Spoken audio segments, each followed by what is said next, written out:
Price lord. ಯೇಸು ಕ್ರಿಸ್ತನ ಹೆಸರಿನಲ್ಲಿ ಜಯದ ವಾಕ್ಯ ಈ ಕಾರ್ಯಕ್ರಮಕ್ಕೆ ನಿಮ್ಮನ್ನು ನಾನು ಸ್ವಾಗತಿಸ್ತಾ ಇದ್ದೇನೆ. ಬನ್ನಿ, ಇವತ್ತಿನ ದಿನವು ಕರ್ತನಿಂದ ನೇಮಿಸಲ್ಪಟ್ಟಿದೆ. ಇದನ್ನು ಆನಂದ ಪಡೋಣ, ಸಂತೋಷ ಪಡೋಣ. ಸಂತೋಷ ಆನಂದದೊಡನೆ ನಾವು ತಂದೆಯ ದೇವರನ್ನು ಆರಾಧಿಸುವ, ಘನಪಡಿಸುವ, ಮಹಿಮೆ ಪಡಿಸುವ, ಆತ ನಾಮವನ್ನು ಮೇಲಕ್ಕೆತ್ತುವ. Hallelujah, praise the Lord. ಪ್ರಿಯ ದೇವಜನರೇ, ನಾವು ಆತನ ಪ್ರಸನ್ನತೆಯಲ್ಲಿ ನಾವು ಇದ್ದವರಾಗಿದ್ದೇವೆ. Hallelujah, ಆತನ ಪ್ರೀತಿ ಕೃಪೆಗಳಿಂದ ನಾವು ನಡೆಸಲ್ಪಟ್ಟಿದ್ದೇವೆ. ಆತನ ಪ್ರಸನ್ನತೆಯಲ್ಲಿ ಬೆಟ್ಟಗಳು ಮೇಡದಂತೆ ಕರಗಿ ಹೋಗುತ್ತದೆ. ಯಾವ ಸಮಸ್ಯೆಗಳು ಆತನ ಪ್ರಸನ್ನತೆಯಲ್ಲಿ ಅದು ನಿಲ್ಲಕ್ಕೆ ಸಾಧ್ಯ ಇಲ್ಲ. Thank you. ಅದರಿಂದ ಒಟ್ಟಾಗಿ ಹೇಳೋಣ, ಆತನ ಪ್ರಸನ್ನತೆ. Jesus, glory. ನಿನ್ನ ಪ್ರಸನ್ನತೆ ನನ್ನಲ್ಲಿ ಮಾತಾಡಿತು. ನಿನ್ನ ಪ್ರಸನ್ನತೆ ನನ್ನಲ್ಲಿ ನೆಲೆಗೊಂಡಿತು. ನಿನ್ನ ಪ್ರಸನ್ನತೆ ನನ್ನಲ್ಲಿ ಮಾತಾಡಿತು. ನಿನ್ನ ಪ್ರಸನ್ನತೆ ನನ್ನಲ್ಲಿ ನೆಲೆಗೊಂಡಿತು. ಆರಾಧನೆ ನಿಮಗೆ, ಆರಾಧನೆ ನಾ ಮಾಡುವೆ. ಆರಾಧನೆ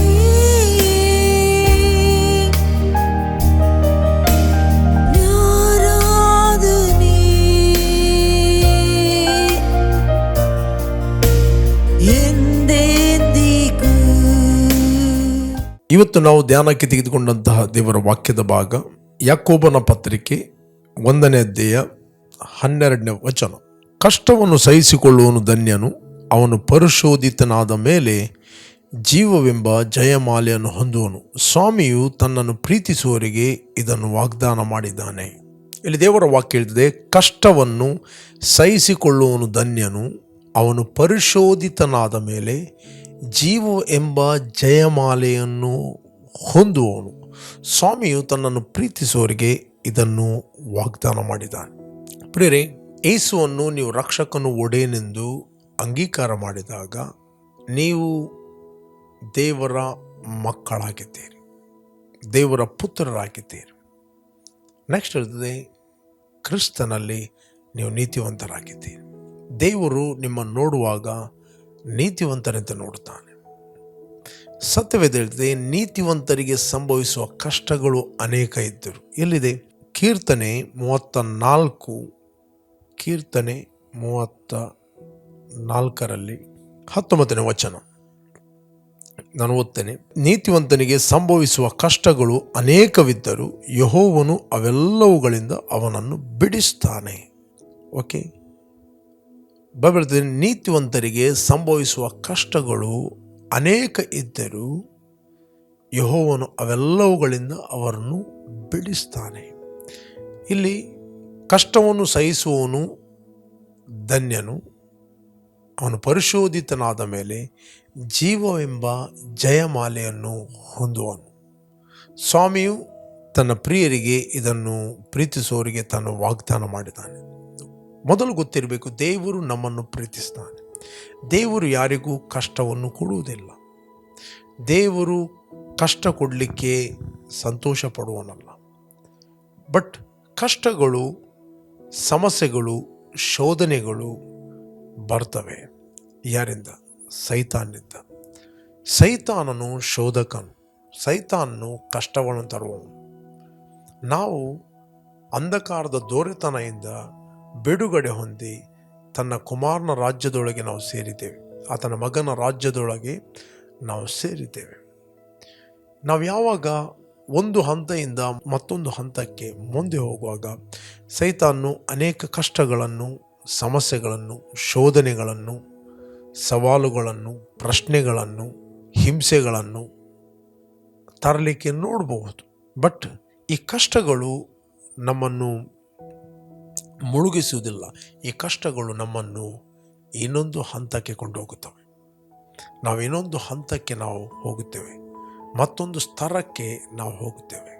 ಓಕೆ, ಏನು ದೇವರ ವಾಕ್ಯವನ್ನು ನಾವು ಕಲಿತಿದ್ದೇವೆ, ಆ ವಾಕ್ಯವನ್ನು ಕಾರ್ಯರೂಪಕ್ಕೆ ತರಲು ನಮಗೆ ಒಂದು ಅವಕಾಶ. ಮೇ ಬಿ ಸಿಂಪ್ಟಮ್ಸ್ ಎಂಬ ಕಷ್ಟ ಬಂತು, ಫೈನಾನ್ಷಿಯಲಿ ಕಷ್ಟ ಎಂಬ ಬಂತು. ಆಗ ನೀವೇನು ಮಾಡುತ್ತೀರಿ? ನಿಮ್ಮ ಒಳಗೆ ದೇವರ ವಾಕ್ಯ ಇದೆ. ಆ ವಾಕ್ಯವನ್ನು ನೀವೇನು ಮಾಡುತ್ತೀರಿ? ಮಾತಾಡಿ, ನನ್ನ ತಂದೆಯಾದ ದೇವರು ತನ್ನ ಪ್ರಭಾವದ ಐಶ್ವರ್ಯಕ್ಕೆ ತಕ್ಕ ಹಾಗೆ ಕ್ರಿಸ್ತ ಯೇಸುವಿನ ಮೂಲಕ ನಮ್ಮ ಪ್ರತಿಯೊಂದು ಕೊರತೆಗಳನ್ನು ನೀಗಿಸ್ತಾನೆ. ಓಕೆ, ನೀವು ಮಾತಾಡುತ್ತೀರಿ, ಈ ವಚನವನ್ನು ಗಟ್ಟಿ ಹಿಡಿಯುತ್ತೀರಿ. ಮೇ ಬಿ ನೆಗೆಟಿವ್ ಮಾತಾಡಲಿಕ್ಕೆ ಅನೇಕ ಚಾಲೆಂಜ್ಗಳು ಬರ್ಬೋದು, ಅವಕಾಶಗಳು ಬರ್ಬೋದು. ಅದರ ಮಧ್ಯದಲ್ಲಿ ನಿಮ್ಮ ಬಾಯಿಯನ್ನು ಕಾದು ಸ್ಟಿಲ್ ನೀವು ದೇವರ ವಚನವನ್ನು ಆ ಶೋಧನೆಯ ಸಮಯದಲ್ಲಿ ಮಾತಾಡುತ್ತೀರಿ. ವಚನವನ್ನು ಮಾತಾಡಿದಾಗ ಬೈಬಲ್ ಹೇಳುತ್ತದೆ, ಸ್ವಾಮಿಯು ತನ್ನ ಕಷ್ಟದಿಂದ ಆತನು ಪರಿಶೋಧಿತನಾದ ಮೇಲೆ ಜೀವ ಎಂಬ ಜಯಮಾಲೆಯನ್ನು ಅವನಿಗೆ ವಾಗ್ದಾನ ಮಾಡಿದ್ದಾನೆ. ಜೀವ, the greater life, the higher life. Okay, ನೀನು ಹೈಯರ್ ಹಂತಕ್ಕೆ ಹೋಗ್ತೀವಿ. ನಾವು ನೋಡ್ತೇವೆ, ಯೇಸು ಸ್ವಾಮಿ 40 ದಿನ ಆತನು ಉಪವಾಸ ಮಾಡಿದ. ಉಪವಾಸ ಮಾಡಿದ ನಂತರ ಆತನು ದೇವರ ಆತ್ಮನಿಂದ ನಡೆಸಲ್ಪಟ್ಟ ಅಂತ ಬೈಬಲ್ ಹೇಳ್ತದೆ. ಓಕೆ, ಇಲ್ಲಿ ನಾವು ಓದಿದರೆ ನಿಮಗೆ ಸಿಗ್ತದೆ. ಮತ್ತಾಯನು ಬರೆದ ಸುವಾರ್ತೆಯಲ್ಲಿ 4ನೇ ಅಧ್ಯಾಯ. ಆಗ ಯೇಸು ಸೈತಾನ್ನಿಂದ ಶೋಧಿಸಲ್ಪಡುವುದಕ್ಕಾಗಿ ಆತ್ಮನು ಆತನನ್ನು ಅಡವಿಗೆ ಒಯ್ದನು. ಆತ 40 ದಿವಸ ಹಗಲಿರಲು ಉಪವಾಸವಿದ್ದು ತರುವಾಯ ಆತನಿಗೆ ಹಸಿವಾಯಿತು. ಆಗ ಶೋಧಕನು ಆತನ ಬಳಿಗೆ ಬಂದು, ನೀನು ದೇವರ ಮಗನಾಗಿದ್ದರೆ ಆ ಕಲ್ಲುಗಳು ರೊಟ್ಟಿಯಾಗುವಂತೆ ಅಪ್ಪಣೆ ಕೊಡು ಎಂದು ಹೇಳಲು ಆತನು, ಮನುಷ್ಯನು ರೊಟ್ಟಿ ತಿಂದ ಮಾತ್ರದಿಂದ ಬದುಕುವುದಿಲ್ಲ, ದೇವರ ಬಾಯಿಂದ ಹೊರಡುವ ಪ್ರತಿಯೊಂದು ಮಾತಿನಿಂದಲೂ ಬದುಕುವನು ಎಂದು ಬರೆದಿದೆ ಎಂದನು. ಇಲ್ಲೇ ಸ್ವಾಮಿ ಏನು ಮಾಡಿದ? ಈ ಸ್ವಾಮಿಗೆ ಹಸಿವಾಯಿತು. ಹಸಿವು ಆಗುವಾಗ ಆ ಒಂದು ಅಪರ್ಚುನಿಟಿಯನ್ನು ನೋಡಿ ಸೈತಾನ ಹೇಳಿದ, ನೀನು ದೇವರ ಮಗನಲ್ವ, ನೀನು ದೇವರ ಮಗನಾಗಿದ್ದರೆ ಆ ಕಲ್ಲುಗಳಿಗೆ ರೊಟ್ಟಿ ಆಗುವಂತೆ ನೀನು ಅಪ್ಪಣೆ ಕೊಡು. ಯಾಕಂದರೆ ನೀನು ಹೇಳ್ತಿ, ನಾವು ನಂಬಿ ಅರಿಕೆ ಮಾಡಿದರೆ ಎಲ್ಲ ಆಗ್ತದೆ ಅಂತ. ಹಾಗಾದರೆ ಆ ಕಲ್ಲುಗಳಿಗೆ ರೊಟ್ಟಿ ಆಗುವಂತೆ ಮಾತಾಡು. ಒಂದು ವೇಳೆ ಯೇಸು ಸ್ವಾಮಿ ಮಾತಾಡಿದರೆ ಆ ಕಲ್ಲುಗಳು ರೊಟ್ಟಿ ಆಗ್ತಿದ್ದವು. ಬಟ್ ಯೇಸು ಸ್ವಾಮಿ ಸೈತಾನ ಮಾತನ್ನು ಕೇಳಲಿಕ್ಕೆ ಹೋಗಲಿಲ್ಲ. ಯೇಸು ಸ್ವಾಮಿ ಹೇಳಿದ, ಮನುಷ್ಯನು ರೊಟ್ಟಿ ತಿಂದ ಮಾತ್ರದಿಂದ ಬದುಕುವುದಲ್ಲ, ದೇವರ ಬಾಯಿಂದ ಹೊರಡುವ ಪ್ರತಿಯೊಂದು ಮಾತುಗಳಿಂದ ಬದುಕುತ್ತಾನೆ. ದೇವರ ಬಾಯಿಂದ ಹೊರಡುವ ಪ್ರತಿಯೊಂದು ಮಾತಿನಿಂದಲೂ ಬದುಕುತ್ತಾನೆ. ಪ್ರತಿಯೊಂದು ಮಾತು ದೇವರ ಬಾಯಿಂದ ಬರುವ ಕೆಲವು ಮಾತುಗಳಲ್ಲ, ದೇವರ ಬಾಯಿಂದ ಬರುವ ಕೆಲವು ಮಾತುಗಳಲ್ಲವಲ್ಲ. ಎಲ್ಲ ಮಾತುಗಳು ನನಗೆ ಕೇಳಲಿಕ್ಕೆ ಆಗೋದಿಲ್ಲ, ಕೆಲವೊಂದು ಮಾತ್ರ ಕೇಳ್ತೀನಿ, ಅದು ಅಲ್ಲ. ದೇವರ ಬಾಯಿಂದ ಬರುವ ಪ್ರತಿಯೊಂದು ಮಾತು ನಿಂದ ಅವನು ಬದುಕುತ್ತಾನೆ. He live by every word, not few word. ಕೆಲವು ವರ್ಡ್ಗಳಲ್ಲ, ಪ್ರತಿಯೊಂದು ಮಾತಿನಿಂದಲೂ ಬದುಕುತ್ತಾನೆ. ದೇವರ ಬಾಯಿಂದ ಬರುವಂಥ ಪ್ರತಿಯೊಂದು ಮಾತು ಅದು ಸತ್ಯ. ದೇವರ ಬಾಯಿಂದ ಬರುವಂಥ ಪ್ರತಿಯೊಂದು ಮಾತು ಅದು ಜಯದ ಮಾತು.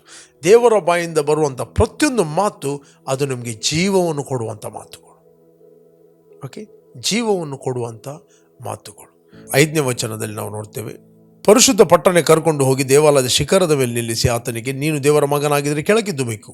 ಆತನು ನಿನ್ನ ವಿಷಯವಾಗಿ ತನ್ನ ದೂತರಿಗೆ ಅಪ್ಪಣೆ ಕೊಡುವನು, ನಿನ್ನ ಕಾಲು ಕಲ್ಲಿಗೆ ತಗಲಿತೆಂದು ಅವರು ನಿನ್ನನ್ನು ಕೈಗಳಲ್ಲಿ ಎತ್ತಿಕೊಳ್ಳುವರು ಎಂಬುದಾಗಿ ಬರೆದಿದೆಯಲ್ಲ ಎಂದು ಹೇಳಿದನು. ಸೈತಾನ್ಯ ಕೂಡ ವಚನ ಗೊತ್ತು, ಸ್ಕ್ರಿಪ್ಚರ್ ಗೊತ್ತು. ರೈಟ್ ವರ್ಡನ್ನು ರಾಂಗ್ ಕೋಟ್ ಮಾಡೋದು ಅಂತ ಹೇಳ್ತಾನೆ. ದೇವಾಲಯಕ್ಕೆ ಕರ್ಕೊಂಡು ಹೋದ, ಕೆಳಗೆ ಧುಮುಕು ಅಂತ ಹೇಳಿದ. ರೈಟ್, ಅದರರ್ಥ ಒಂದೇ ಉದ್ದೇಶ, ದೇವರ ವಾಕ್ಯ ಕೆಲಸ ಮಾಡೋದಿಲ್ಲ. ಸೈತಾನ ಹೇಳುವಂಥದ್ದು ದೇವರ ವಾಕ್ಯ ಕೆಲಸ ಮಾಡೋದಿಲ್ಲ. ಬಟ್ ಯೇಸುವಿಗೆ ಗೊತ್ತಿತ್ತು, ದೇವರ ಬಾಯಿಂದ ಬರುವ ಪ್ರತಿಯೊಂದು ಮಾತಿನಿಂದ ನಾವು ಜೀವವನ್ನು ಹೊಂದುತ್ತೇವೆ, ನಾವು ಬದುಕುತ್ತೇವೆ, ನಾವು ಜಯದಲ್ಲಿ ನಡೆಯುತ್ತೇವೆ. ಓಕೆ, ಅದಕ್ಕೋಸ್ಕರ ಯೇಸು ಸ್ವಾಮಿ ಹೇಳ್ತಾನೆ, ಅದಕ್ಕೆ ಯೇಸು, ನಿನ್ನ ದೇವರಾಗಿರುವ ಕರ್ತನನ್ನು ಪರೀಕ್ಷಿಸಬಾರದು ಎಂಬುದಾಗಿ ಸಹ ಬರೆದಿದೆ ಎಂದನು. 8ನೇ ವಚನ, ಬಳಿಕ ಸೈತಾನು ಆತನನ್ನು ಬಹಳ ಎತ್ತರವಾದ ಬೆಟ್ಟಕ್ಕೆ ಕರ್ಕೊಂಡು ಹೋಗಿ ಪ್ರಪಂಚದ ಎಲ್ಲ ರಾಜ್ಯಗಳನ್ನು ಅವುಗಳ ವೈಭವವನ್ನು ಆತನಿಗೆ ತೋರಿಸಿ, ನೀನು ನನಗೆ ಸಾಷ್ಟಾಂಗ ನಮಸ್ಕಾರ ಮಾಡಿದರೆ ಇವುಗಳನ್ನೆಲ್ಲ ನಿನಗೆ ಕೊಡುವೆನೆಂದನು. ಯೇಸು ಅವನಿಗೆ, ಸೈತಾನನೇ, ನೀನು ತೊಲಗಿ ಹೋಗು, ನಿನ್ನ ದೇವರಾಗಿರುವ ಕರ್ತನಿಗೆ ಅಡ್ಡಬಿದ್ದು ಆತನೊಬ್ಬನನ್ನೇ ಆರಾಧಿಸಬೇಕು ಎಂಬುದಾಗಿ ಬರೆದಿದೆ ಎಂದು ಹೇಳಿದನು. ಆಗ ಸೈತಾನನು ಆತನನ್ನು ಬಿಟ್ಟು ಬಿಟ್ಟನು ಮತ್ತು ದೇವದೂತರು ಬಂದು ಆತನಿಗೆ ಉಪಚಾರ ಮಾಡಿದರು. ಇಲ್ಲಿ ಸೈತಾನ ಇನ್ನೊಂದು ಚಾಲೆಂಜ್ ಕೊಡ್ತಾನೆ. ದೊಡ್ಡ ಬೆಟ್ಟಕ್ಕೆ ಕರ್ಕೊಂಡು ಹೋಗಿ ಪ್ರಪಂಚದ ಎಲ್ಲ ರಾಜ್ಯಗಳನ್ನು ತೋರಿಸಿ, ಇದು ಯಾರಿಗೆ ಬೇಕು ಅವರಿಗೆ ನಾನು ಕೊಡ್ಬೋದು, ಇದು ನನಗೆ ಕೊಡಲ್ಪಟ್ಟಿದೆ, ನೀನೊಮ್ಮೆ ನನಗೆ ಸಾಷ್ಟಾಂಗ ನಮಸ್ಕಾರ ಮಾಡಿದರೆ ಇದನ್ನು ನಾನು ನಿನಗೆ ಕೊಡ್ತೇನೆ. ಆಗ ಯೇಸು ಹೇಳ್ತಾನೆ, ಯೇಸು ಅವನಿಗೆ 10ನೇ ವಚನ, ಸೈತಾನ ನೀನು ತೊಲಗಿ ಹೋಗು, ನಿನ್ನ ದೇವರಾಗಿರುವ ಕರ್ತನಿಗೆ ಅಡ್ಡ ಬಿದ್ದು ಆತನೊಬ್ಬನನ್ನೇ ಆರಾಧಿಸಬೇಕು ಎಂಬುದಾಗಿ ಬರೆದಿದೆ ಎಂದು ಹೇಳಿದನು. 11ನೇ ವಚನ, ಆಗ ಸೈತಾನನು ಆತನನ್ನು ಬಿಟ್ಟು ಬಿಟ್ಟನು ಮತ್ತು ದೇವದೂತರು ಬಂದು ಆತನಿಗೆ ಉಪಚಾರ ಮಾಡಿದರು. ರೈಟ್, 11ನೇ ವಚನದಲ್ಲಿ ಇಂಪಾರ್ಟೆಂಟ್, ಆಗ ಸೈತಾನನು ಬಿಟ್ಟು ಬಿಟ್ಟನು, ದೇವದೂತರು ಬಂದು ಆತನಿಗೆ ಉಪಚಾರ ಮಾಡಿದರು. ಪ್ರೇರೆ, ಇಲ್ಲಿ ಯಾಕೋಬನ ಪತ್ರಿಕೆಯಲ್ಲಿ ನಾವು ಓದಿದೆವು 1ನೇ ಅಧ್ಯಾಯ 12ನೇ ವಚನ, ಕಷ್ಟವನ್ನು ಸಹಿಸಿಕೊಳ್ಳುವವನು ಧನ್ಯನು, ಅವನು ಪರಿಶೋಧಿತನಾದ ಮೇಲೆ ಜೀವ ಎಂಬ ಜಯಮಾಲೆಯನ್ನು ಹೊಂದುವನು. ಅವನಿಗೆ ಟೆಸ್ಟ್ಗಳು ಬರ್ಬೋದು, ಪರೀಕ್ಷೆಗಳು ಬರ್ಬೋದು, ಚಾಲೆಂಜ್ಗಳು ಬರ್ಬೋದು. ಪ್ರತಿಯೊಂದು ಚಾಲೆಂಜಿಗೆ ದೇವರು ನಮಗೆ ವಾಕ್ಯವನ್ನು ಕೊಟ್ಟಿದ್ದಾನೆ. ಮನುಷ್ಯನು ಬದುಕುವುದು ದೇವರ ಬಾಯಿಂದ ಬರುವಂಥ ಪ್ರತಿಯೊಂದು ಮಾತುಗಳಿಂದ, ಕೆಲವು ಮಾತುಗಳಿಂದಲ್ಲ. ಮನುಷ್ಯನು ಜಯದಲ್ಲಿ ನಡೆಯುವಂಥದ್ದು ದೇವರ ಬಾಯಿಂದ ಹೊರಡುವ ಪ್ರತಿಯೊಂದು ಮಾತುಗಳಿಂದ. ಎವ್ರಿ ಮೂಮೆಂಟ್, ಪ್ರತಿಯೊಂದು ಸ್ಥಿತಿಯಲ್ಲಿ ನೀನು ವಾಕ್ಯವನ್ನು ಹಿಡಿದಾಗ ನೀನು ಜೀವ ಎಂಬ ಜಯಮಾಲೆಯನ್ನು ಹೊಂದುತ್ತಿ. ನಿನ್ನ ಸ್ತರವು ಬದಲಾಗುತ್ತದೆ, ನಿನ್ನ ಪ್ರಾಂತವು ವಿಸ್ತಾರವಾಗುತ್ತದೆ. ಕಾಣದ ಲೋಕದಲ್ಲಿರುವ ದೇವದೂತರು ನಿನ್ನ ಸೇವೆಗೆ ಬರುತ್ತಾರೆ.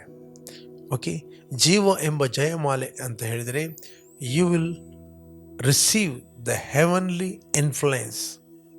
ನೀನು ಪರಲೋಕದ ಒಂದು ಸಾಮರ್ಥ್ಯವನ್ನು ನೀನು ಹೊಂದುತ್ತಿ. ಮುಂದೆ ವಚನ ಹೇಳ್ತದೆ, ಸ್ವಾಮಿಯು ತನ್ನನ್ನು ಪ್ರೀತಿಸುವವರಿಗೆ ಇದನ್ನು ವಾಗ್ದಾನ ಮಾಡಿದ್ದಾನೆ. ಯಾಕಂದರೆ ಸ್ವಾಮಿ ನಮ್ಮನ್ನು ಪ್ರೀತಿ ಮಾಡಿದ್ದಾನೆ. ಆತನು ಪ್ರೀತಿ ಮಾಡಿ ನಮಗೆ ವಾಕ್ಯವನ್ನು ಕೊಟ್ಟಿದ್ದಾನೆ, ಯೇಸುವಿನ ರಕ್ತವನ್ನು ಕೊಟ್ಟಿದ್ದಾನೆ, ಪರಿಶುದ್ಧಾತ್ಮನ ಕೊಟ್ಟಿದ್ದಾನೆ, ಯೇಸುವಿನ ಹೆಸರನ್ನು ಕೊಟ್ಟಿದ್ದಾನೆ. ಓಕೆ, ನಮ್ಮ ರೆಸ್ಪಾನ್ಸಿಬಿಲಿಟಿ, ನಮ್ಮ ಜವಾಬ್ದಾರಿ, ಕಷ್ಟಗಳು ಸಮಸ್ಯೆಗಳು ಬರುತ್ತಿರುವಾಗ ಅದನ್ನು ಎದುರಿಸುವಂಥದ್ದು. ಸತ್ಯವೇದ ನೀತಿವಂತರಿಗೆ ಸಂಭವಿಸುವ ಕಷ್ಟಗಳು ಅನೇಕ ಇದ್ದರೂ ನಾವೆಲ್ಲವುಗಳಿಂದ ಬಿಡಿಸ್ತಾನೆ. ಹೇಗೆ ಬಿಡಿಸ್ತಾನೆ? If you believe the word, ನೀವು ವಾಕ್ಯವನ್ನು ನಂಬಿದಾಗ, ವಾಕ್ಯವನ್ನು ನಂಬಿಕೆಯಲ್ಲಿ ಕಾರ್ಯ ಮಾಡಿದಾಗ ಕರ್ತನು ತನ್ನ ಕೆಲಸವನ್ನು ಮಾಡುತ್ತಾನೆ, ಬಿಡಿಸುವಂಥ ಕೆಲಸ ನಿಮ್ಮನ್ನು. ಅದರಿಂದ ಪ್ರಿಯರೇ, ಏನೇ ಕಷ್ಟ ಬಂದರೂ ಬಿಟ್ಟುಕೊಡ್ಬೇಡ್ರಿ, ಅದು ನಿಮ್ಮನ್ನು ಇನ್ನೊಂದು ಹಂತಕ್ಕೆ ಕೊಂಡೋಗ್ತದೆ. ಯೋಸೇಫನ ಜೀವಿತದಲ್ಲಿ ನಾವು ನೋಡ್ತೇವೆ, ಅನೇಕ ಕಷ್ಟಗಳು ಬಂದವು. ಓಕೆ, ತನ್ನ ಸ್ವಂತ ಸಹೋದರರು ಆತನು ಮಾರಿದರು. ಆತನ ಮೇಲೆ ಪೊಟಿಫರ್ ತನ್ನ ಯಜಮಾನ ಹೆಂಡತಿ ಸುಳ್ಳು ಅಪವಾದವನ್ನು ಹಾಕಿದರು. ಸೆರೆಮನೆಯಲ್ಲಿ ಹೋದ. ಬಟ್ ಒಂದು ದಿನ ಆತನು ಸರ್ವಾಧಿಕಾರಿಯಾದ ಐಗುಪ್ತ ದೇಶದ ಎಲ್ಲ ಕಷ್ಟಗಳನ್ನು ಆತನು ಸಹಿಸಿಕೊಂಡ. ಪ್ರತಿಯೊಂದು ಕಷ್ಟಗಳ ಸಂದರ್ಭದಲ್ಲಿ ದೇವರ ವಚನವನ್ನು, ದೇವರು ಕೊಟ್ಟಂಥ ದರ್ಶನವನ್ನು, ದೇವರು ಕೊಟ್ಟಂಥ ಕನಸನ್ನು, ಅದನ್ನೇ ಅವನು ಮೆಡಿಟೇಟ್ ಮಾಡಿದ, ಅದನ್ನೇ ಅವನು ನೋಡಿದ. ಕಷ್ಟಗಳನ್ನು ನೋಡಲಿಲ್ಲ, ಸಮಸ್ಯೆಗಳನ್ನು ನೋಡಲಿಲ್ಲ, ಯಾರ ಮೇಲೆ ಬಿಟರ್ನೆಸ್ ಇಡಲಿಲ್ಲ, ಯಾರ ಮೇಲೆ ಕಹಿ ಭಾವನೆ ಇಡಲಿಲ್ಲ. ಬಟ್ ಮುಂದೆ ಇರುವಂಥ ಪ್ರತಿಫಲದ ಮೇಲೆ ಕಣ್ಣಿಟ್ಟಿದ್ದಾನೆ. ಓಕೆ, ಬಟ್ ಒಂದು ದಿನ ಆ ಸ್ಥಾನಕ್ಕೆ ಆತನು ಹೋಗುವಾಗ, ತನ್ನ ಸ್ವಂತ ಸಹೋದರರು ಬರುವಾಗ ಅವನು ಹೇಳ್ತಾನೆ, ನೀವಂತೂ ಕೇಡಾಗಬೇಕೆಂದು ಎನ್ನಿಸ್ತೀರಿ, ದೇವರು ಮೇಲಾಗಬೇಕೆಂದು ಸಂಕಲ್ಪ ಮಾಡಿದನು. ಪ್ರಿಯರೇ, ದೇವರು ನಿಮ್ಮ ಜೀವಿತದಲ್ಲಿ ಅನ್ಯರ ಸಂಕಲ್ಪಗಳನ್ನು ವ್ಯರ್ಥ ಮಾಡುತ್ತಾನೆ, ಆಲೋಚನೆಯನ್ನು ನಿಷ್ಫಲಪಡಿಸ್ತಾನೆ. ಯೆಹೋವನ ಸಂಕಲ್ಪವೇ ನಿಮ್ಮಲ್ಲಿ ನೆರವೇರುವುದು, ಆತನ ಆಲೋಚನೆ ನಿಮ್ಮಲ್ಲಿ ಕದಲುವುದಿಲ್ಲ. ದೇವರ ಸಂಕಲ್ಪ ದೇವರ ವಾಕ್ಯ, ದೇವರ ಆಲೋಚನೆ ದೇವರ ವಾಕ್ಯ. ಓಕೆ, ದೇವರ ಚಿತ್ತ ದೇವರ ವಾಕ್ಯ, ದೇವರ ವಾಕ್ಯ ದೇವರ ಜೀವ. ಅದಕ್ಕೆ ಕಷ್ಟವನ್ನು ಸಹಿಸಿಕೊಳ್ಳುವವನು ಧನ್ಯನು, ಆತನು ಪರಿಶೋಧಿತನಾದ ಮೇಲೆ, ಎಲ್ಲ ಟೆಸ್ಟ್ ಪಾಸ್ ಆದ ಮೇಲೆ ಜೀವ ಎಂಬ ಜಯಮಾಲೆಯನ್ನು ಹೊಂದುವನು. ಪ್ರೇರೆ, ಕೆಲವೊಂದು ಸರಿ ಇಲ್ಲಿ ತುಂಬ ಕಷ್ಟಗಳು, ಮತ್ತು ಪರಲೋಕಕ್ಕೆ ಹೋದಾಗ ಜೀವ ಎಂಬ ಜಯಮಾಲೆ, ಅಫ್ಕೋರ್ಸ್ ಅಲ್ಲಿ ಗ್ರೇಟರ್ ಸಂಗತಿ ಇದೆ. ಬಟ್ ಈ ಲೋಕದಲ್ಲಿ ಕೂಡ ಪರಿಸ್ಥಿತಿಗಳ ಮೇಲೆ, ನಮ್ಮ ಶರೀರದ ಮೇಲೆ, ಸೈತಾನ್ನ ಮೇಲೆ ಜಯದಲ್ಲಿ ನಡೆಯಲು ನಮಗೆ ಬೇಕು ದೇವರ ವಾಕ್ಯ. ದೇವರ ವಾಕ್ಯ ನಿಮ್ಮ ಒಳಗೆ ಮೆಡಿಟೇಟ್ ಮಾಡಿರಿ, ದೇವರ ವಾಕ್ಯ ನಿಮ್ಮ ಒಳಗೆ ಧ್ಯಾನ ಮಾಡಿರಿ, ದೇವರ ವಾಕ್ಯದಲ್ಲಿ ಎದ್ದೇಳಿ, ದೇವರ ವಾಕ್ಯದಲ್ಲಿ ಪ್ರಜ್ವಲಿಸಿ, ದೇವರ ವಾಕ್ಯದಲ್ಲಿ ಉರಿಯಿರಿ. ನಾನು ಹೇಳ್ತೇನೆ, ಎಷ್ಟೇ ಕಷ್ಟ ಇರ್ಬೋದು ಅದು ಟೆಂಪ್ರರಿ. ನಿಮ್ಮ ಒಳಗಿರುವ ವಾಕ್ಯ ಅದು ಶಾಶ್ವತ. ನಿಮ್ಮ ಒಳಗಿರುವ ದೇವರ ಪ್ರಕಟಣೆ ಅದು ಶಾಶ್ವತ. ನೀವು ಜಯದಿಂದ ಜಯಕ್ಕೆ, ಮಹಿಮೆಯಿಂದ ಮಹಿಮೆಗೆ ನೀವು ಮುನ್ನುಗ್ಗುತ್ತೀರಿ. ಇಲ್ಲಿ ನಾನು ಮುಂದೆ ಓದ್ತೇನೆ. ಯಾವನಾದರೂ ಪಾಪ ಮಾಡುವುದಕ್ಕೆ ಪ್ರೇರೇಪಿಸಲ್ಪಡುವಾಗ ಈ ಪ್ರೇರಣೆಯು ನನಗೆ ದೇವರಿಂದ ಉಂಟಾಯಿತೆಂದು ಹೇಳಬಾರದು. ಕೆಲವರು ಕಷ್ಟಗಳು ಬರುವಾಗ ದೇವರು ಕೊಟ್ಟದ್ದು ಕಷ್ಟ, ಅದು ಪಾಪ ಮಾಡಲಿಕ್ಕೆ ಪ್ರೇರಿಸಿದಾಗ ಇದು ದೇವರು ಮಾಡಿದ್ದು. ದೇವರು ಕಾರಣನಲ್ಲ. ಒಂದು ಅವನ ಶರೀರ ಕಾರಣ, ಎರಡನೇದ್ದು ಶರೀರವನ್ನು ಪ್ರೇರೇಪಿಸ್ತಿರುವ ನ್ಯಾಚುರಲ್ ವರ್ಲ್ಡ್ ಆ್ಯಂಡ್ ಸೈತಾನ ಅದರ ಹಿಂದೆ ಇರುವಂಥ. ಅವನು ಕಾಣುವುದಿಲ್ಲ, ಅವನು ಹಿಂದೆ ಇರ್ತಾನೆ. ಅವನು ಹಿಂದೆ ಇರ್ತಾನೆ, ಅವನು ಕಾಣುವುದಿಲ್ಲ. ಯಾರಾದರೂ ಪಾಪಕ್ಕೆ ಪ್ರೇರಿಸಲ್ಪಟ್ಟಾಗ ಈ ಪ್ರೇರೇಪಣೆ ನನಗೆ ದೇವರಿಂದ ಉಂಟಾಯಿತೆಂದು ಯಾರು ಹೇಳಬಾರದು ಅಂತ ಬೈಬಲ್ ಹೇಳ್ತದೆ. ದೇವರಿಂದ ಉಂಟಾಯಿತು ಹೇಳಬಾರದು. Don't confess, don't say. ಹೇಳಬೇಡಿ ಇದು ದೇವರಿಂದ ನನಗೆ ಪ್ರೇರೇಪಣೆ ಆಯಿತು, ದೇವರು ನನಗೆ ಪ್ರೇರೇಪಿಸಿದ, ದೇವರು ನನಗೆ ಕೊಲ್ಲಿಕ್ಕೆ ಪ್ರೇರೇಪಿಸಿದ, ದೇವರು ನನಗೆ ಹೊಡಿಲಿಕ್ಕೆ ಪ್ರೇರೇಪಿಸಿದ, ದೇವರು ಅವರಿಗೆ ಓಡಿಸ್ಲಿಕ್ಕೆ ಪ್ರೇರೇಪಿಸಿದ. ನೋ, ದೇವರು ಕೆಟ್ಟತನಕ್ಕೆ ಕಾರಣನೂ ಅಲ್ಲ. ಕೆಟ್ಟತನಕ್ಕೆ ಕಾರಣ ಏನು? ಯಾವಾಗ ನಮ್ಮ ಆತ್ಮದಲ್ಲಿ ವಾಕ್ಯ ಇಲ್ಲ, ನಾವು ಭಾವನೆ ಮತ್ತು ಇಮೋಷನ್ಗಳು ನಡೆಯುತ್ತೇವೆ. ಯಾವಾಗ ನಮ್ಮ ಹೃದಯದಲ್ಲಿ ವಾಕ್ಯ ಇರ್ತದೆ, ಆಗ ನಾವು ನಂಬಿಕೆಯಲ್ಲಿ ನಡೆಯುತ್ತೇವೆ. Praise god. ನಂಬಿಕೆಯಲ್ಲಿ ನಡೆಯುವುದು ಹೇಗೆ? ನಾವು ನೋಡುವವರಾಗಿ ನಡೆಯುವುದಿಲ್ಲ, ನಾವು ಭಾವನೆಗಳಲ್ಲಿ ನಡೆಯುವುದಿಲ್ಲ, ನಾವು ನಂಬಿಕೆಯಲ್ಲಿ ನಡೆಯುತ್ತೇವೆ. ಮನೆಯಲ್ಲಿ ವಾಸ ಮಾಡುವ ತನಕ ನಾವು ಕರ್ತನಿಗೆ ದೂರದ ಪ್ರವಾಸಿಗಳಾಗಿದ್ದೇವೆ. ಯಾವಾಗ ವಾಕ್ಯ ಕಡಿಮೆ ಆಗ್ತದೆ, ಅಲ್ಲಿ ನಂಬಿಕೆ ಕಡಿಮೆ ಆಗ್ತದೆ. ಯಾವಾಗ ನಂಬಿಕೆ ಕಡಿಮೆ ಆಗ್ತದೆ, ಆಗ ನಿಮ್ಮ ಇಮೋಷನ್ಗಳು, ನಿಮ್ಮ ಶರೀರದ ಪ್ರೇರೇಪಣೆಗಳು, ಎಳೆತಗಳು ಕಾರಣ ಆಗ್ತದೆ. ಆಗ ನೀವು ಹೇಳ್ತೀರಿ ಇದು ದೇವರಿಂದ ಆದದ್ದು ಅಂತ. ದೇವರು ನಮ್ಮನ್ನು ಶರೀರದಿಂದ ನಡೆಸ್ತಿಲ್ಲ, ದೇವರು ನಮ್ಮನ್ನು ಈಗ ಆತ್ಮದಲ್ಲಿ ನಡೆಸುವುದು. ನಂಬಿಕೆಯಲ್ಲಿ ನಡೆಯುವುದಂದರೆ ನಾವು ಆತ್ಮದಲ್ಲಿ ನಡೆಯುವುದು. ಆತ್ಮದಲ್ಲಿ ನಡೆಯುವುದಂದರೆ ಪವಿತ್ರಾತ್ಮನಿಗೆ ಅನುಸಾರವಾಗಿ ನಡೆಯುವುದು. If you want to led by the spirit of God, you need faith. If you need faith, you must hear the word of God. Every day ನಿಮ್ಮ ನಂಬಿಕೆ ಎಂಬ ದೀಪವು ಉರಿಬೇಕಂತ ಹೇಳಿದರೆ ನೀವು ಕಂಟಿನ್ಯೂ ಆಗಿ ವಾಕ್ಯ ಎಂಬ ಎಣ್ಣೆಯನ್ನು ಹಾಕಬೇಕು. ಒಂದು ದೀಪ, ಎಣ್ಣೆಯ ದೀಪ ಜಾಸ್ತಿ ಹೊತ್ತು ಉರಿಯುವುದಿಲ್ಲ. ಎಣ್ಣೆ ಕಡಿಮೆ ಆಯ್ತು ಅಂತ ಹೇಳಿದರೆ ಅದು ನಂದಿ ಹೋಗ್ತದೆ. ಕಂಟಿನ್ಯೂ ಆಗಿ ಅದರ ಎಣ್ಣೆ ನೋಡುವುದಾದರೆ ದೀಪ 24x7 ಅದು ಉರಿಯುತ್ತದೆ. ಹಳೆ ಒಡಂಬಡಿಕೆಯಲ್ಲಿ ದೇವರು ಕೆಲವು ಕಾಯಿಗಳನ್ನು ಕೊಟ್ಟಿದ್ದರು. ಅದನ್ನು ಕುಟ್ಟಿ ದೀಪಗೋಸ್ಕರ ಯಾವಾಗಲೂ ಒಬ್ಬ ದೀಪವನ್ನು ನೋಡುವ ವ್ಯಕ್ತಿ ಇದ್ದ. ಆಲಯದ ದೀಪ ಯಾವಾಗಲೂ ನಂದಿ ಹೋಗಬಾರದು, ಅದು 24x7 ಅದು ಹೊತ್ತಿ ಇರಬೇಕು. ಅದಕ್ಕೋಸ್ಕರ ಒಬ್ಬ ವ್ಯಕ್ತಿ ಇದ್ದ. ಅವನೇನು ಮಾಡ್ತಿದ್ದ ಅಂತಂದರೆ ಯಾವಾಗಲೂ ದೀಪಕ್ಕೆ ಎಣ್ಣೆ ಕಡಿಮೆ ಆಗದಂತೆ ಕಾಯುವಂಥದ್ದು. ಅದೇ ರೀತಿ ನಿಮ್ಮ ಆತ್ಮದಲ್ಲಿರುವ ನಂಬಿಕೆ ಅದು ಕಂಟಿನ್ಯೂ ಆಗಿ ಉರಿಬೇಕಂತ ಹೇಳಿದರೆ ನಿಮ್ಮ ಆತ್ಮಕ್ಕೆ ದೇವರ ವಾಕ್ಯ ಬೇಕು. You must hear the word of God continue ಆಗಿ, ನಿರಂತರವಾಗಿ ನೀವು ದೇವರ ವಾಕ್ಯವನ್ನು ಕೇಳಬೇಕು. ಆಗ ನೀವು ಶರೀರದಿಂದ ನಡೆಸಲ್ಪಡುವುದಿಲ್ಲ, ಆತ್ಮನಿಂದ ನಡೆಸಲ್ಪಡುತ್ತೀರಿ. ಇಲ್ಲಿ ನೆಕ್ಸ್ಟ್ ವಚನ ಹೇಳ್ತದೆ, 13ನೇ ವಚನ.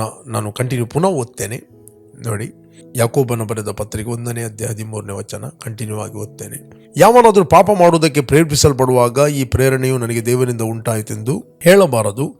ದೇವರು ಕೆಟ್ಟದಕ್ಕೇನೂ ಸಂಬಂಧಪಟ್ಟವನಲ್ಲ, ಆತನು ಯಾರನ್ನು ಪಾಪಕ್ಕೆ ಪ್ರೇರೇಪಿಸುವುದಿಲ್ಲ. ದೇವರು ಕೆಟ್ಟತನಕ್ಕೆ ಕಾರಣಲ್ಲ. ನಿಮ್ಮ ಜೀವಿತದಲ್ಲಿ ಏನು ಕೇಡಾಗ್ತದೆ, ಕೆಟ್ಟತನ ಆಗ್ತದೆ, ಅದಕ್ಕೆ ದೇವರು ಕಾರಣಲ್ಲ. ಯೋಬನು ಹೇಳ್ತಾನೆ, ನಾವು ದೇವರಿಂದ ಒಳ್ಳೆಯದನ್ನು ಮಾತ್ರ ಹೊಂದಬಹುದು, ಕೆಟ್ಟದನ್ನು ಹೊಂದಬಾರದು. ಅದು ಯೋಬನ ಅಭಿಪ್ರಾಯ. ಬಟ್ ದೇವರ ವಾಕ್ಯ ಹೇಳ್ತಿದೆ, ಹೊಸ ಒಡಂಬಡಿಕೆ, ದೇವರು ಕೆಟ್ಟತನಕ್ಕೆ ಕಾರಣಲ್ಲ.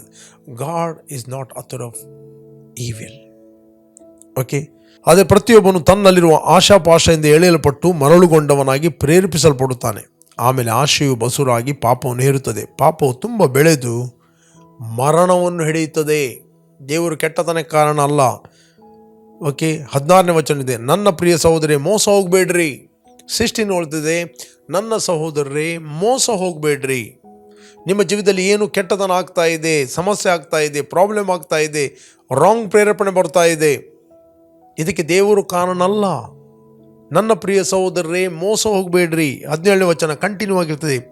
ಎಲ್ಲ ಒಳ್ಳೆಯ ದಾನಗಳು, ಕುಂದಿಲ್ಲದ ಎಲ್ಲ ವರಗಳು ಮೇಲಿನಿಂದ ಸಕಲ ವಿಧವಾದ ಬೆಳಕಿಗೂ ಮೂಲ ಕಾರಣವಾದವನಿಂದ ಇಳಿದು ಬರುತ್ತವೆ. ಆತನಲ್ಲಿ ಚಂಚಲತ್ವವೇನೂ ಇಲ್ಲ, ವ್ಯತ್ಯಾಸದ ಸೂಚನೆ ಇಲ್ಲ. ಎಲ್ಲ ಒಳ್ಳೆಯ ದಾನಗಳು, ಕುಂದಿಲ್ಲದ ವರಗಳು, ಸಕಲ ವಿಧವಾದ ಬೆಳಕಿಗೆ ಮೂಲ ಆಗಿರುವ ಆತನಿಂದ ಬರುತ್ತದೆ. ಅದರಿಂದ ಪ್ರಿಯರೇ, ಅವ ಗಾಡ್ ಇಸ್ ಎ ಗುಡ್. ನಮ್ಮ ದೇವರು ಒಳ್ಳೆಯವನಾಗಿದ್ದಾನೆ, ಆತನು ಒಳ್ಳೆಯದನ್ನೇ ಮಾಡುತ್ತಾನೆ. ಎಲ್ಲ ಒಳ್ಳೆಯ ದಾನಗಳು ಬೆಳಕಿಗೆ ಮೂಲನಾಗಿರುವ ಆತನಿಂದ, ಅಂದರೆ ಮೇಲಿನಿಂದ ಬರುತ್ತದೆ. ಓಕೆ, ಅದರಿಂದ ನಾನು ನಿಮಗೆ ಎನ್ಕರೇಜ್ ಮಾಡ್ತೇನೆ, ನಿಮ್ಮ ಜೀವಿತದಲ್ಲಿ ಕಷ್ಟಗಳು, ಸಮಸ್ಯೆಗಳು ಏನೇ ಇರಬಹುದು, ಅದು ಟೆಂಪ್ರರಿ. ಬಟ್ ನಿಮ್ಮ ಆತ್ಮದಲ್ಲಿರುವ ವಾಕ್ಯ ಅದು ನಿರಂತರ. ಕಂಟಿನ್ಯೂ ಆಗಿ ದೇವರ ವಾಕ್ಯವನ್ನು ಕೇಳಿರಿ, ಕಂಟಿನ್ಯೂ ಆಗಿ ದೇವರ ವಾಕ್ಯವನ್ನು ಧ್ಯಾನ ಮಾಡಿರಿ. ನಾನು ಹೇಳ್ತೇನೆ, ನಿಮ್ಮ ನಂಬಿಕೆ ಉರಿಯುತ್ತದೆ. ನಿಮ್ಮ ನಂಬಿಕೆ ಉರಿದಾಗ ನೀವು ನಂಬಿಕೆಯಲ್ಲಿ ನಡೀತೀರಿ. ನನ್ನವನಾಗಿರುವ ನೀತಿವಂತನು ಅವನು ಭಾವನೆಗಳಲ್ಲಿ ನಡೀತಾನೆ ಅಂತ ಹೇಳಲಿಲ್ಲ, ಫೀಲಿಂಗ್ಗಳಲ್ಲಿ ನಡೀತಾನೆ ಅಂತ ಹೇಳಿಲ್ಲ. ನನ್ನವನಾಗಿರುವ ನೀತಿವಂತನು ನಂಬಿಕೆಯಲ್ಲಿ ನಡೆಯುತ್ತಾನೆ. ಅವನು ಹಿಂತೆಗೆದರೆ ಅವನಲ್ಲಿ ನನಗೆ ಸಂತೋಷವಿಲ್ಲ. Okay, let's pray. Thank you Lord, thank you father. ತಂದೆ, ಭೂಮಿ ಆಕಾಶಗಳನ್ನು ಉಂಟು ಮಾಡಿದ ಸರ್ವಶಕ್ತನಾದ ನನ್ನ ತಂದೆ, ಕ್ರಿಸ್ತನಲ್ಲಿ ನಾವು ನಿನ್ನ ಸನ್ನಿಧಾನದಲ್ಲಿ ಇದ್ದೇವೆ. ಕ್ರಿಸ್ತನಲ್ಲಿ ಏನೇ ಕಷ್ಟ, ಏನೇ ಸಮಸ್ಯೆ, ಏನೇ ಪ್ರಾಬ್ಲಮ್, ಖಡ್ಗವೋ ಸಂಕಟವೋ ಏನೇ ಇರಲಿ, ನಾವು ಇವೆಲ್ಲವುಗಳಲ್ಲಿ ಕ್ರಿಸ್ತನಲ್ಲಿ ನಾವು ಜಯಶಾಲಿಗಳಾಗಿದ್ದೇವೆ. ತಂದೆ, ನಮ್ಮನ್ನು ಕ್ರಿಸ್ತನಲ್ಲಿ ನೀನು ನಮಗೆ ಜಯಮಾಲೆಯನ್ನು ಕೊಟ್ಟಿದ್ದೆ. Thank you Lord. ನಾವು ಜಯವನ್ನು ಹೊಂದಿದವರು. ಯಾರಾದರೂ ಪಾಪಕ್ಕೆ ಪ್ರೇರೇಪಿಸಲ್ಪಟ್ಟರೆ ಆ ಪಾಪವು ನಮಗೆ ದೇವರಿಂದ ಉಂಟಾಯಿತು, ಪ್ರೇರೇಪಣೆ ಉಂಟಾಯಿತು ಅಂತ ಹೇಳಬಾರದಂತ ವಾಕ್ಯ ಹೇಳಿದೆ. ತಂದೆ, ನೀನು ಕೆಟ್ಟತನಕ್ಕೆ ಕಾರಣ ಅಲ್ಲ, ನೀನು ಒಳ್ಳೆಯವನು. Thank you Lord. ಮೋಸ ಹೋಗಬೇಡ್ರಿ. ಎಲ್ಲ ಒಳ್ಳೆಯ ದಾನಗಳು, ಕುಂದಿಲ್ಲದ ವರಗಳು, ಸಕಲ ವಿಧವಾದ ಬೆಳಕಿಗೆ ಮೂಲನಾಗಿರುವ ನಿನ್ನಿಂದ ಬರುತ್ತದೆ. ಯಾರಿಗೆ ಯಾವುದೇ ರೋಗ ಬಂದರೂ ಅದು ಒಳ್ಳೆಯದಲ್ಲ, ಅದು ಕೆಟ್ಟದು. ವ್ಯಾಧಿ ಬಂದರೆ ಶಾಪ, ಅದು ಒಳ್ಳೆಯದಲ್ಲ, ಕೆಟ್ಟದು. ಅದು ದೇವರಿಂದ ಉಂಟಾದ್ದಲ್ಲ, ಸೈತಾನ್ನಿಂದ. ಯೇಸು ಕ್ರಿಸ್ತನ ರಕ್ತದಿಂದ ನಾವು ಇವತ್ತು ತೊಳೆಯಲ್ಪಟ್ಟಿದ್ದೇವೆ, ಶುದ್ಧರಾಗಿದ್ದೇವೆ. ಯಾವುದೇ ದುರಾತ್ಮಗಳಿಗೆ ಕ್ರಿಸ್ತನಲ್ಲಿ ನಮ್ಮ ಮೇಲೆ ಅಧಿಕಾರ ಇಲ್ಲ. ನಾವು ಬಿಡುಗಡೆ ಹೊಂದಿದವರು ಯೇಸು ನಾಮದಲ್ಲಿ ತಂದೆ. Amen, amen, amen, amen. Okay, ಯಾರು ನೀವು ಬರ್ತ್ಡೇ ಮತ್ತು ವೆಡ್ಡಿಂಗ್ ಆ್ಯನಿವರ್ಸರಿ ಸೆಲೆಬ್ರೇಟ್ ಮಾಡ್ತಾ ಇದ್ದೀರಿ, ನಿಮಗೋಸ್ಕರ ನಾವು ಪ್ರಾರ್ಥನೆ ಮಾಡ್ತೇವೆ. Blessed happy birthday and blessed happy wedding anniversary. ತಂದೆ, ಯಾರು ಬರ್ತ್ಡೇ ಮತ್ತು ವೆಡ್ಡಿಂಗ್ ಆ್ಯನಿವರ್ಸರಿ ಸೆಲೆಬ್ರೇಟ್ ಮಾಡ್ತಾ ಇದ್ದರು, ಇವರು ಫ್ರೂಟ್ಫುಲ್ ಆಗಲಿ, ಬ್ಲೆಸ್ ಆಗಲಿ, ಕೆಡುಕನ ಎಲ್ಲ ಕೈಗಳಿಂದ ಇವರು ತಪ್ಪಿಸಲ್ಪಡಲಿ ಎಂದು ಪ್ರಾರ್ಥಿಸ್ತೇನೆ. ದೇವರು ಮತ್ತು ಮನುಷ್ಯರ ದಯೆ ಇವರ ಮೇಲೆ ಹೆಚ್ಚಾಗಲಿ ಎಂದು ಪ್ರಾರ್ಥಿಸ್ತೇನೆ. ಯೇಸು ನಾಮದಲ್ಲಿ ತಂದೆ, ಆಮೆನ್. ಜಯದ ವಾಕ್ಯ ಈ ಕಾರ್ಯಕ್ರಮವನ್ನು ಪ್ರತಿದಿನ ಬೆಳಿಗ್ಗೆ ಬಿಗ್ ಜೆ ಟಿವಿಯಲ್ಲಿ 7 ಗಂಟೆಯಿಂದ 7:30ಕ್ಕೆ ವೀಕ್ಷಿಸಿರಿ. 7:30ರಿಂದ 8 ಗಂಟೆ ಇದೇ ಕಾರ್ಯಕ್ರಮವನ್ನು ನಮ್ಮ ಯೂಟ್ಯೂಬ್ ಚಾನಲಲ್ಲಿ ಪಾಸ್ಟರ್ ರೋಷನ್ ಲೋಬೋ ಇದರಲ್ಲಿ ವೀಕ್ಷಿಸ್ಬೋದು. ನೀವು ಇತರಿಗೆ ಶೇರ್ ಮಾಡೋರು ಶೇರ್ ಮಾಡಿ. ಓಕೆ, ಸಂಜೆ 7:15ರಿಂದ 8 ಗಂಟೆ ತನಕ ಫೇಸ್ಬುಕ್ ಮತ್ತು ಯೂಟ್ಯೂಬಲ್ಲಿ ನಾನು ಲೈವ್ ಆಗಿ ಮಾತಾಡ್ತಾ ಇದ್ದೇನೆ. ಬನ್ನಿ, ನನ್ನೊಟ್ಟಿಗೆ ಜಾಯ್ನ್ ಆಗಿರಿ. ನಮ್ಮ channel word of victory, pastor Roshan Lobo. Okay, you are all bless. Jesus loves you. Amen.